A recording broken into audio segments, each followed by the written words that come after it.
Hi friends. आज मैं आपके सामने प्रस्तुत कर रही हूँ अनिल मोहन जी का उपन्यास खबरी का part 2। Please like share subscribe. मैं 3 दिन यहाँ आराम करना चाहता हूँ और तुम बातें करते मुझे परेशान कर रही हो, मंगलू ने शांत स्वर में कहा। मैं जाऊँ यहाँ से? तुम मेरी कार से टकराए हो, इसलिए 3 दिन मेरे घर पर आराम से रह सकते हो। मैं बाहर जा रही हूँ, तुम दरवाज़ा भीतर से बंद कर लो, मोना चौधरी ने पलटते हुए कहा। कहाँ जा रही हो? तुम्हारे कपड़े लेने। कोई फ़ोन बजे तो तुमने नहीं उठाना है। डोरबेल बजे तो दरवाजे में लगे आई मैजिक में देख लेना कि बाहर कौन है। मैं हुई तो दरवाज़ा खोलना, नहीं तो मत खोलना। कुछ खाने का मन करे तो फ्रिज में देख लेना, वहाँ खाने का सामान रखा है। मंगलू उसके पीछे चलता ड्राइंग रूम में आ गया। मोना चौधरी ड्राइंग रूम में प्रवेश द्वार के पास पहुंचकर ठिठकी। उसे देखा। मंगलू की निगाहों को उसने अपने शरीर पर फिर से पाया। मोना चौधरी के होठ सिकुड़े। मंगलू ने सकपकाकर मुंह फेर लिया। तुम मेरे यहाँ मेहमान हो, अपने रुतबे की कद्र करो। कोई भी ऐसी हरकत मत करना कि तुम्हें बाहर निकालना पड़े। मैंने ऐसा कुछ भी नहीं किया, लेकिन करने की नीयत रखते हो। मोना चौधरी ने उसे घूरा। नहीं, मेरी नीयत बिल्कुल साफ है। मोना चौधरी ने दरवाज़ा खोला और मंगलू के हाथ में दबे केस युक्त चाकू को देखा। बंद करो, कहकर मोना चौधरी बाहर निकल गई। मंगलू ने दरवाज़ा बंद कर लिया। मोना चौधरी कुछ पलों तक बंद दरवाजे को देखती रही। वो ये न देख सकी कि दरवाजे पर लगी आई मैजिक में से मंगलू उसे देख रहा है। फिर मोना चौधरी पलटी और नीचे जाने वाली सीढ़ियों की तरफ बढ़ गई। सीढ़ियाँ उतरकर नीचे पार्किंग में खड़ी अपनी कार के पास पहुंची। मोबाइल निकालकर पारसनाथ का नंबर मिलाया। 2-3 बार ट्राई करने के बाद नंबर मिला। हेलो, पारसनाथ की आवाज़ कानों में पड़ी। तुम अपने रेस्टोरेंट में हो? हाँ, मैं वहीं आ रही हूँ। डिसूजा वोरा के साथ गया है पैसे लेने। कोई बात नहीं, मैं पैसे के लिए नहीं आ रही हूँ। पारसनाथ ने मोना चौधरी की कही सारी बात सुनी। मोना चौधरी के खामोश होते ही वो कह उठा, अजीब सी बात बता रही हो तुम। सच में अजीब है। मोना चौधरी के चेहरे पर सोच के बाव मंडरा रहे थे। वो तुम्हारी कार के नीचे कुचला गया, मर गया था। हाँ, तब तुमने चेक किया था कि वो मर गया है? पारसनाथ ने पूछा। बिना चेक किए ही मैं दावे के साथ कह सकती हूँ कि तब वो मर गया था, मोना चौधरी ने दृढ़ स्वर में कहा। और फिर वो जिंदा हो गया? पारसनाथ ने उसे देखा। मोना चौधरी ने सहमति से सिर हिलाया। दोनों कई पलों तक खामोश निगाहों से एक दूसरे को देखते रहे। क्या ये संभव है कि कोई मर जाए और फिर जिंदा हो जाए? ये संभव हुआ है। इतना ही नहीं, उसके शरीर की सारी टूट फूट ठीक हो गई। इसके अलावा उसके शरीर पर जो जख्म बने थे वो भी न जाने कहाँ गायब हो गए। एकदम ठीक नज़र आने लगा वो। हैरानी है। इसी हैरानी की वजह से मैंने उसे अपने घर में ठहरा लिया है। कहने लगा कि मुझे 3 दिन की आराम की ज़रूरत है। उसका एक्सीडेंट हुआ है, इसलिए उसे आराम की आवश्यकता है। मोना चौधरी गंभीर स्वर में थी। सबसे बड़ी हैरत की बात वो चाकू है जिसे उसे हर पल थाम रखा है। एक्सीडेंट के वक्त भी उसकी मुट्ठी में जकड़ा था। दिखने में वो साधारण सा चाकू है, परंतु वो पुराना है। पुराना है? हाँ, जैसे कि 100 साल पहले का हो या उससे भी ज़्यादा। चाकू का दस्ता रंग बिरंगे हीरे पन्नों से जड़ा हुआ है और दस्ते पर इंसानी खोपड़ी का निशान बना हुआ है। खोपड़ी का निशान? पारसनाथ अपने खुरदरे चेहरे पर हाथ फेरने लगा। वो जब मुझे मिला तो बुरे हाल में था। मैले पुराने फटे हुए कपड़े, बड़ी हुई शेव, बालों की ये हालत जैसे महीने भर से नहाया न हो। वो उस जैसा लग रहा था जैसे कागज़ बीनने वाले गरीब लड़के घूमते हैं। मोना चौधरी का स्वर धीमा हो गया। मैं दावे के साथ कह सकती हूँ कि वो युवक रहस्यमय है। पारसनाथ ने सिगरेट सुलगाई। कश लिया। मन नहीं करता कि तुम्हारी बात पर विश्वास करूं। मैं सच कह रही हूं। मुझे मालूम है कि तुम सच कह रही हो। पारसनाथ ने कश लिया। चाकू पर खोपड़ी का निशान क्या साबित करता है, मैं समझ नहीं पा रहा हूँ। खोपड़ी का निशान कुछ खास तरफ इशारा करता है जो कि हम समझ नहीं पा रहे हैं। ऐसे निशान अपराधी संस्था के लोग भी रखते हैं। जो वो युवक किसी अपराधी संस्था से वास्ता नहीं रखता। अजीब सा है वो। उसकी आंखों में भी अजीब से भाव है। मुझे लगता है जैसे उस चाकू में कोई रहस्य है जिसे वो अपने से जुदा नहीं करना चाहता। कैसा रहस्य, यही तो मेरी समझ में नहीं आ रहा है। वो मर गया फिर जिंदा हो गया। उसके जख्म पलक झपकते ही ठीक हो गए। शरीर की जो हड्डियाँ टूटी वो जादुई ढंग से ठीक हो गई। क्या ये रहस्यमय बात नहीं हुई पारसनाथ? तुम बहुत खतरनाक बात की तरफ इशारा कर रही हो। कहीं ये तांत्रिकों जैसा मामला तो नहीं? कुछ भी हो सकता है। मुझे वो साधारण इंसान नहीं लगता। मैं किसी से इस बारे में बात करने की कोशिश करता हूँ। मोना चौधरी उठ खड़ी हुई। तुम जा रही हो? मैं उसके लिए कपड़े लेने आई थी और ये बातें तुम्हें बताने आई थी, मोना चौधरी ने गंभीर स्वर में कहा। मैं यकीन के साथ कह सकती हूँ कि वो चाकू जो कि लेदर केस में है, जिसे वो अपने से जुदा नहीं कर रहा है, वो चाकू कोई खास है। ऐसा लगता है जैसे उस चाकू में उसकी जान हो। मोना चौधरी वापस अपने फ्लैट पर पहुंची। हाथ में कपड़े का लिफाफा थाम रखा था। बेल बजाने लगी कि दरवाज़ा खोले मुर्गे की तरह नंदराम दरवाजे से बाहर झांकता दिखा। साईं, वो भिखारी किधर है नी? नंदराम ने पूछा। चला गया नी? भीतर है। वड़ी अपनी इज्जत का तो ख्याल कर। अपनी नहीं तो आस पड़ोस की इज्जत रख ले। अब तेरा स्टैंडर्ड इतना नीचे गिर गया कि तू गंदे छोकरे को पकड़ कर लाने लगी। वो गंदा नहीं, मेकअप किया हुआ है। तेरा मतलब कि वो नया फिल्म स्टार है? हाँ, तब तो मैं कभी भी स्टार नहीं बनूंगा। ये तो बहुत गंदे होते हैं। मोना चौधरी ने कॉल बेल पर उंगली रखी और बटन दबा दिया। भीतर बेल बजने के स्वर सुनाई दिया। इधर आ जानी, चिल्ड बियर मारते हैं, सिंगापुर की बियर। मेरी बीबी लाइनी, तू पी ले नंदराम। मैं तो पीता ही रहता हूँ। अब दोनों बैठकर।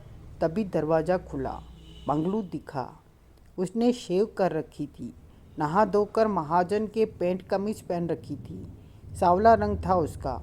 पहले से अब वो बहुत अलग नज़र आ रहा था। अब तो बहुत अच्छे लग रहे हो, मोना चौधरी ने मुस्कुराकर कहा। मंगलू दरवाजे से हट गया। मोना चौधरी ने भीतर आकर दरवाज़ा बंद किया। इस लिफाफे में तुम्हारे लिए कपड़े हैं। मोना चौधरी ने लिफाफा एक तरफ रखा। अभी तो यही कपड़े ठीक हैं, मंगलू ने कहा। मोना चौधरी ने गहरी निगाहों से मंगलू को देखा। वो शांत सा लग रहा था। कुछ खाया तुमने? नहीं। क्यों? भूख नहीं लगी, मंगलू ने कहा और सोफे पर जा बैठा। मैं चाय बनाने जा रही हूँ, क्या तुम पियोगे? नहीं। पानी पिया तुमने? जाने क्यों, मोना चौधरी ने पूछा। नहीं, प्यास नहीं लगी। ठीक है, मैं अपने लिए चाय बना लाऊं, कहकर मोना चौधरी किचन की तरफ बढ़ गई। किचन में चाय बनाते हुए मोना चौधरी ने मोबाइल पर पारसनाथ को फ़ोन किया। कहो, एक और अजीब बात है उस मंगलू में। क्या? वो जब से आया है कुछ भी खाया पिया नहीं है, पानी तक नहीं पिया। कहता है प्यास नहीं लगी। सच में हैरत की बात है। उसमें कुछ खास है पारसनाथ, मुझे भी ऐसा ही लग रहा है। मैं ऐसे किसी व्यक्ति की तलाश कर रहा हूँ जो इस बारे में कुछ बता सके। मोना चौधरी ने फ़ोन बंद किया और चाय बनाकर ड्राइंग रूम में आ बैठी। मंगलू उसी सोफे पर बैठा था। अब मंगलू का हुलिया बदल चुका था।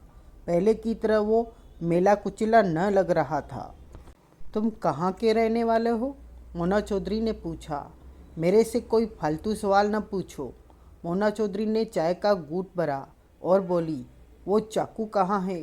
मंगलू की आंखें सिकुड़ी। क्यों पूछ रही हो? मैं उसे देखना चाहती हूँ। मोना चौधरी का स्वर शांत था। मंगलू उसी पल उठा और अपनी पैंट खोलने लगा। मोना चौधरी की निगाह उस पर टिक चुकी थी। मंगलू ने पैंट की जिप खोली और उसे नीचे सरका दिया। पैंट पैरों के पास जा गिरी। मोना चौधरी की निगाह उसके घुटने के ऊपर टांग पर बंधे चाकू पर जा टिकी।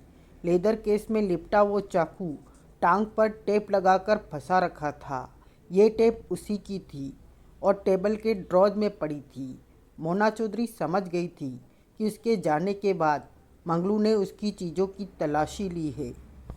देख लिया चाकू? मंगलू बोला। ऐसे नहीं, मैं उसे अपने हाथ में लेकर चाकू देखना चाहती हूँ। एक बार तो तुम्हारे हाथ में चाकू आ गया, परंतु अब तुम चाकू को छू भी नहीं सकती। क्यों? मेरा काम इस चाकू की हिफाजत करना है। हिफाजत? हाँ, ये किसी की अमानत है और उसे सौंपना है। मोना चौधरी के चेहरे पर अजीब से भाव उभरे। किसकी अमानत है? भवतारा की। वो कौन है? शैतान का बेटा। शैतान का बेटा? मोना चौधरी ने अजीब से स्वर में कहा। कहाँ रहता है ये? मैं नहीं जानता। मोना चौधरी ने चाय का घूंट भरा। दिमाग तेजी से दौड़ रहा था उसका। तुम मेरी कार के नीचे आकर मर गए थे, मोना चौधरी ने कहा। मंगलू ने मोना चौधरी को देखा। कहा, कुछ नहीं। तुम बोलते क्यों नहीं मंगलू? शायद तुम्हारी बात सच हो। ठीक से मुझे भी याद नहीं, मंगलू ने कहा। परंतु इस बात का एहसास है मुझे कि जैसे मैं किसी और दुनिया में पहुंच गया था, लेकिन फिर वापस आ गया। मुझे हैरानी है कि तुम जीवित कैसे हो गए। शैतान के बेटे की कृपा से। कौन है शैतान का बेटा? मैं नहीं जानता। मोना चौधरी को ये बातचीत अजीब सी लग रही थी। ये चाकू तुम्हें कहाँ से मिला? मंगलू ने कुछ कहने के लिए मुंह खोला कि उसी पल उसके कानों में जंगला ने सरगोशी की। बेवकूफ़, तू क्यों उसके सवालों के जवाब दे रहा है? तूने मुझे बताया क्यों नहीं कि मैंने इसके सवालों का जवाब नहीं देने हैं? इतनी समझ तो तेरे में होनी चाहिए। तुम किससे बातें कर रहे हो? मोना चौधरी कह उठी। किसी से नहीं, कहते हुए मंगलू नीचे झुका और पैंट सरकाकर ऊपर चढ़ाई और बांधने लगा। एक बार मुझे चाकू देख लेने दो, मोना चौधरी ने कहा। कभी नहीं। अब तुम मुझसे कोई फालतू की बात नहीं करोगी। तुम्हें किसी ने रोक दिया है मेरे से बात करने को? मुझे कौन रोकेगा? क्या तुमने किसी को देखा? नहीं, लेकिन इस बात का मुझे पूरा विश्वास है कि तुम्हें किसी ने रोका है। मुझसे बात न करो। मंगलू ने कुछ न कहा और पलटकर पीछे वाले बेडरूम में चला गया। मोना चौधरी के चेहरे पर गंभीरता समेटे चाय पीती रही। कुछ बात तो है। शैतान का बेटा, नाम भवतारा। चाकू उसे सौंपना है मंगलू ने। आखिर कौन है शैतान का बेटा? मोना चौधरी ने चाय समाप्त की और मोबाइल फ़ोन निकालकर पारसनाथ का नंबर मिलाया। बात हुई तो मोना चौधरी ये सब बातें बताने लगी। सब कुछ सुनने के बाद पारसनाथ ने कहा कि वो ऐसे किसी आदमी की तलाश कर रहा है जो इन बातों का मतलब जानता हो। मंगलू उस कमरे में बेड पर लेटा तो जंगला की फुसफुसाहट कानों में पड़ी। तूने बहुत गलत काम किया है। मोना चौधरी से बात करके मंगलू धीमे स्वर में बोला। उसे शैतान के बेटे के बारे में बताकर, उसका नाम बताकर। मैं नया हूँ, मुझे नहीं पता कि क्या नहीं बताना है। अब ये बात पल्ले बांध ले कि हम लोग दूसरे लोगों से ज़्यादा बात नहीं करते। समझ गया? बहुत ज़रूरत पड़े तो बात करते हैं। ठीक। अब तुझे सुधार करना होगा। कैसा सुधार? शैतान का बेटा भवतारा पसंद नहीं करता कि कोई उसके बारे में जाने। समझ गया? मोना चौधरी उसके बारे में जान गई है तो तेरे को मोना चौधरी को ख़त्म करना होगा। जंगला की फुसफुसाहट कानों में पड़ रही थी। अभी कर देता हूँ, कहते हुए मंगलू ने उठना चाहा। अभी नहीं तो जब तू यहाँ से चलने लगे 3 दिन बाद, तब मोना चौधरी को तूने ख़त्म कर देना है। समझ गया? 3 दिन तू आराम कर। शैतान का बेटा तुझे आकर बताएगा कब यहाँ से चलना है। शैतान का बेटा इस वक्त कहाँ है? अपनी दुनिया में। अपनी दुनिया? मैं समझा नहीं। नर्क में। नर्क के बादशाह का बेटा है वो। तो वो इस दुनिया में नहीं है? मंगलू के होठों से निकला। इस दुनिया में आने की वो चेष्टा कर रहा है। तो वो मुझे पैसे कहाँ देगा? उसने तो कहा था कि वह मुझे बहुत पैसे देगा। बेवकूफ़, इस दुनिया की दौलत उसके लिए कोई कीमत नहीं रखती। तू जितनी चाहेगा उतनी देगा तुझे। तू उसकी सेवा करता रह और दौलत से खेलता रह। जंगला की सरगोशी कानों में गूंजी। सेवा? जो काम बवतारा कहे, तेरे को कहे, उसे तू पूरा कर। हाँ, मैं करूँगा। याद रख, यहाँ से जब भी चले तो इसी चाकू से तुझे मोना चौधरी को ख़त्म करना है, जैसे तूने अपने दोस्त बानू को मारा था। तू शैतान का सेवक बनने के गुण रखता है। हाँ, मैं सेवक बनूंगा। मुझे पैसे चाहिए।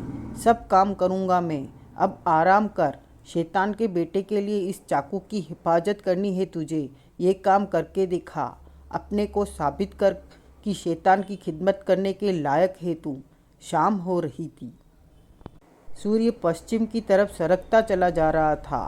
पेड़ों के साए लंबे होते जा रहे थे। हल्की हल्की ठंडी हवा चलनी शुरू हो गई थी। दिन भर की गर्मी से अब कुछ राहत मिलनी शुरू हो गई थी। वो 40-42 बरस का व्यक्ति था, जो कि आकर्षक व्यक्तित्व का मालिक था। यूं उसकी कदकाठी पतली ही थी। शरीर पर काली पैंट और सफ़ेद कमीज पहन रखी थी। वो इस वक्त सामान्य गति से कार चला रहा था। उसका चेहरा इस कदर सपाट था कि वहाँ कोई भी भाव नहीं था। पास रखा रुमाल उठाकर चेहरे पर बहते पसीने को साफ किया।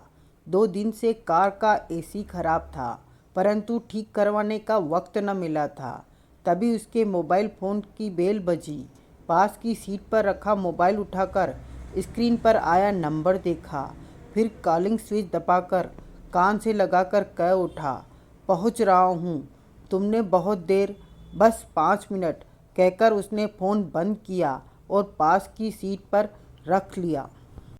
सतपाल नाम था उस व्यक्ति का।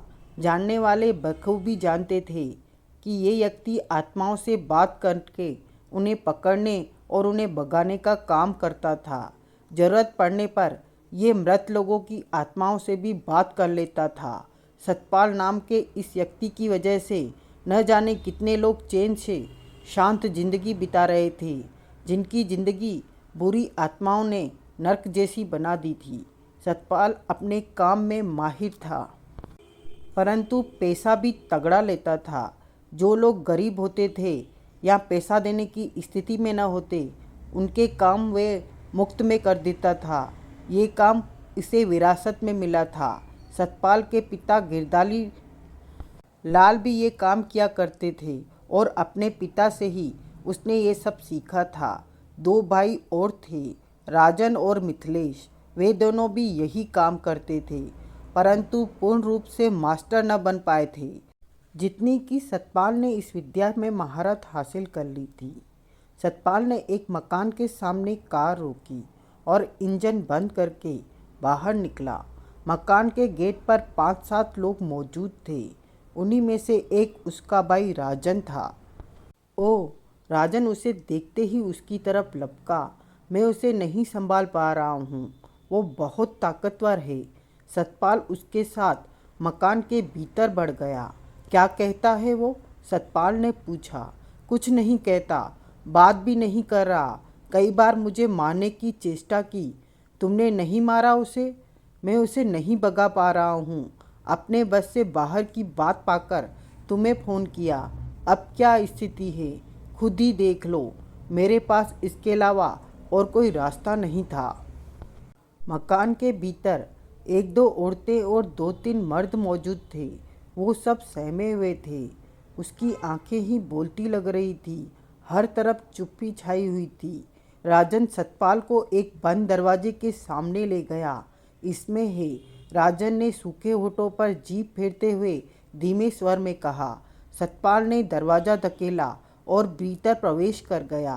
राजन ने भी भीतर प्रवेश किया और दरवाज़ा बंद कर लिया। वो 20-21 बरस का युवक था। बेड पर रस्सियों से उसके हाथ पांव बांध रखे थे। उसकी आंखें बंद थीं, परंतु होठों से मध्यम सी गुर्राहट निकल रही थी। वो गुर्राहट कमरे में गूंजती सी महसूस हो रही थी। उसके दांत भिजे हुए थे।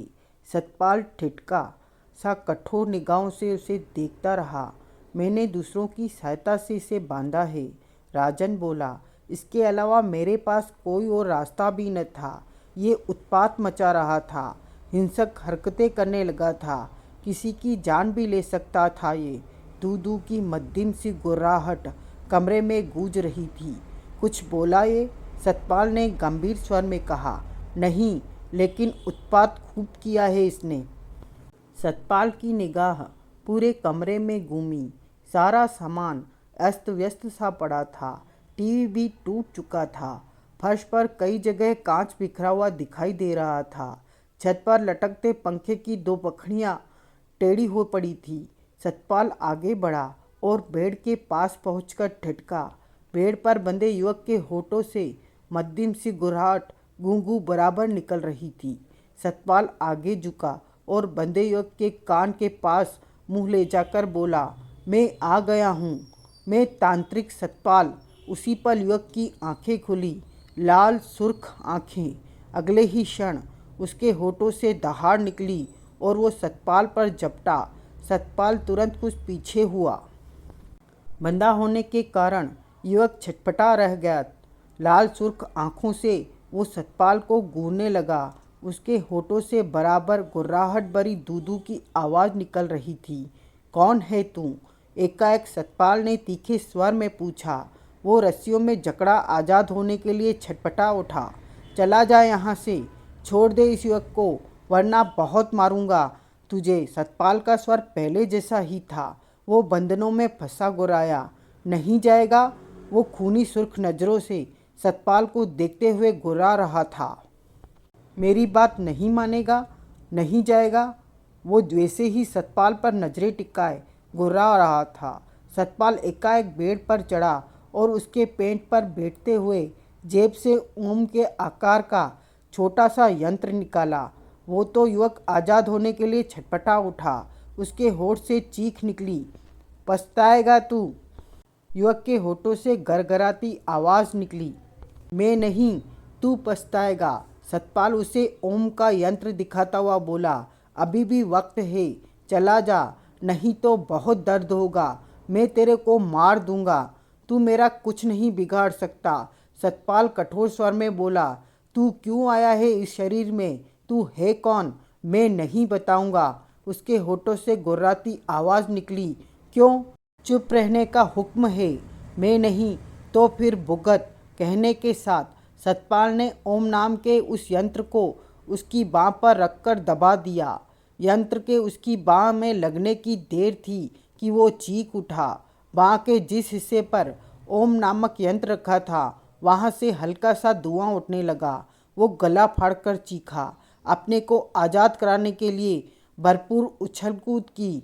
एक तो वो बंधनों में बंधा था, दूसरे सतपाल उसके ऊपर बैठा था। वो कामयाब न हो सका। एकाएक वो शांत पड़ता चला गया। आंखें बंद हो गई उसकी। सतपाल ने ओम नामक यंत्र उसकी बाँह से हटाया और अपनी जेब में डाल दिया। चला गया?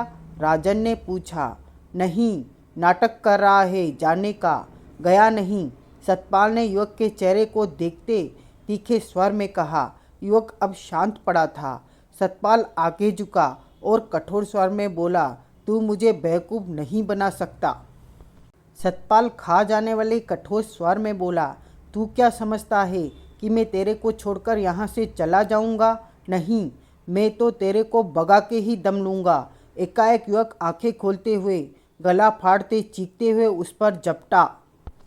सतपाल अपने को फुर्ती से पीछे करके बचा गया। युवक इस वक्त दरिंदा लग रहा था।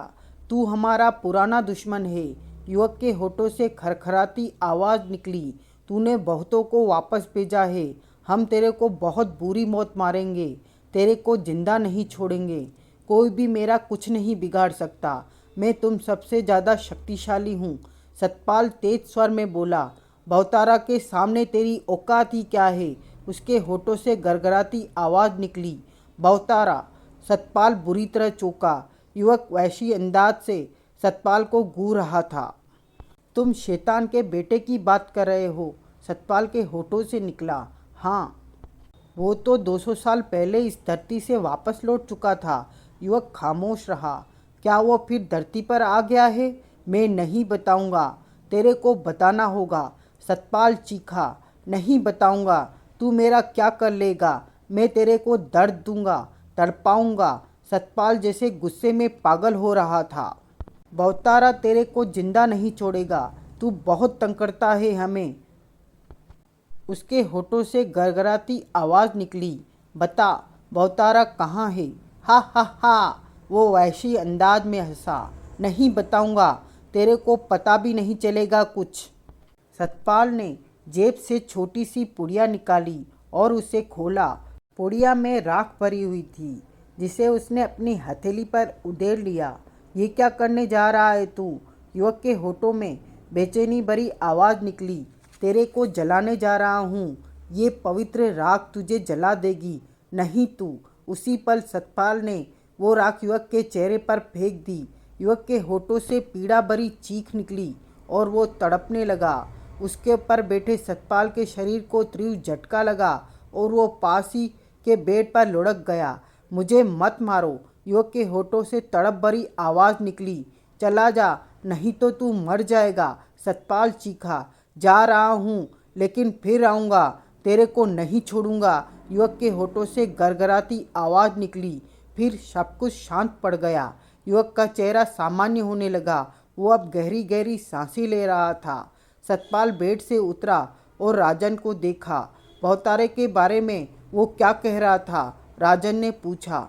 शैतान के बेटे के बारे में वो कुछ कहना चाहता था, लेकिन फिर खामोश हो गया। ओह, लेकिन राजन ने कहना चाहा। तभी उस युवक को सामान्य होश आ गया। माँ, पापा दोनों ने उस युवक को देखा। मैं चलता हूँ, तुम इन लोगों से फीस लेकर आ जाना। कहने के साथ ही सतपाल कमरे से बाहर निकला। बाहर युवक के परिवार वाले सहमे से खड़े थे। जाइए भीतर, आपका बेटा अब ठीक है, कहते हुए वो बाहर की तरफ बढ़ गया। सतपाल बाहर खड़ी अपनी कार में बैठा और मोबाइल फ़ोन निकालकर अपने दूसरे भाई मिथिलेश से बात की। मिथिलेश सब कामों को लेखा जोखा रखता था। हेलो। उधर से मिथिलेश की आवाज़ कानों में पड़ी। कहाँ है तू? घर पर। शैतान के बेटे बहुतारा की याद है तुझे? हाँ, पिताजी ने बहुतारा के बारे में बताया। लाइब्रेरी में कोई ऐसी किताब की तलाश कर जिसमें बहुतारा के बारे में भविष्यवाणी की गई हो। क्यों, क्या हो गया? बहुतारा के बारे में जानने की क्या जरूरत पड़ गई? तुझे जो कहा है वो कर, मैं तेरे पास ही पहुंच रहा हूँ। ठीक है। सतपाल ने फ़ोन बंद किया और कार स्टार्ट करके आगे बढ़ा। उसके चेहरे पर गंभीरता नजर आ रही थी। आंखों में कभी कभार बेचैनी उछल जाती थी। 50 बरस के मिथिलेश के चेहरे पर गंभीरता ठहरी हुई थी। इस वक्त मिथिलेश ऐसे कमरे में था जिसे कि लाइब्रेरी का रूप दिया गया था। दीवार के साथ साथ शीशा लगी अलमारियां खड़ी थी, जिनके भीतर करीने से किताबें लगी हुई थी। सारी किताबें पुरानी और मोटी थी। लंबी लंबी चौड़ी किताबें थी। देखने से ही पता चल जाता था कि वो किताबें बहुत पुरानी थी। कोई 50 साल पुरानी थी तो कोई 200 साल पुरानी। ये उनके पिता गिरधारी लाल की मेहनत से खड़ी की गई लाइब्रेरी थी। इसमें अधिकतर ऐसी किताबें थी जिनकी दूसरी प्रति मिल पाना संभव ही न था। कई किताबें तो 1000 साल तक भी पुरानी थी। कुर्सी पर बैठा मिथिलेश टेबल पर रखी एक लंबी सी किताब को देखने में व्यस्त था, जिसका आकार 6 इंच चौड़ा और 10 इंच लंबा था। उसके पन्ने पीले से होकर मोटे हो रहे थे। पन्ने पलटने के लिए उसे बहुत ही सावधानी से काम लेना पड़ रहा था। जल्दबाजी में पलटने से वो फट सकते थे। सतपाल का फ़ोन आने के बाद वो लाइब्रेरी में आ गया था। कई किताबों को चेक करने के बाद उसे अपने काम की सामग्री इसी किताब में मिली और उसकी निगाह किताब में लिखे शब्दों पर घूम रही थी। पन्ने पलटे जा रहे थे। सारी किताब हाथ से लिखी गई थी और जिसमें काली स्याही और कलम का इस्तेमाल किया गया था। 2 घंटे हो गए थे उसे इसी प्रकार व्यस्त हुए। सतपाल ने कहा था कि वो आ रहा है, परंतु अभी तक पहुंचा नहीं था। ज्यों त्यों मिथिलेश किताब पढ़ता जा रहा था, त्यों त्यों गंभीर होता जा रहा था। आखिरकार एक खास पन्ने के बाद उसने किताब बंद कर दी। चेहरे पर व्याकुलता सी नजर आ रही थी। कुर्सी से वो उठा और उसने किताब को वापस शीशे के रैंक में रख दिया। यही वो वक्त था जब सतपाल ने वहाँ कदम रखा था। बहुत देर से आया तू? मिथिलेश उसे देखते ही बोला। रास्ते में एक काम याद आ गया था, वहाँ रुक गया। तू बता, शैतान के बेटे भवतारा के बारे में जानकारी मिली? दोनों कुर्सियों पर बैठ गए। मिली, लेकिन पहले तू मुझे बताएगा कि बात क्या है? मिथिलेश गंभीर स्वर में बोला। शैतान के बेटे की याद तुझे कैसे आ गई, जो उसके बारे में जानने के लिए तूने बोला? सतपाल ने उस बुरी आत्मा की बात बताई जिसे युवक के भीतर से निकाला था। उस बुरी शक्ति ने खामखा शैतान के बेटे भवतारा का नाम नहीं लिया था। जरूर कोई बात होगी। मिथिलेश ने गंभीरता से सिर हिलाया। क्या? सतपाल की निगाह उसके चेहरे पर जा टिकी। तांत्रिक मणिशंकर की लिखी किताब में भवतारा का जिक्र है क्या?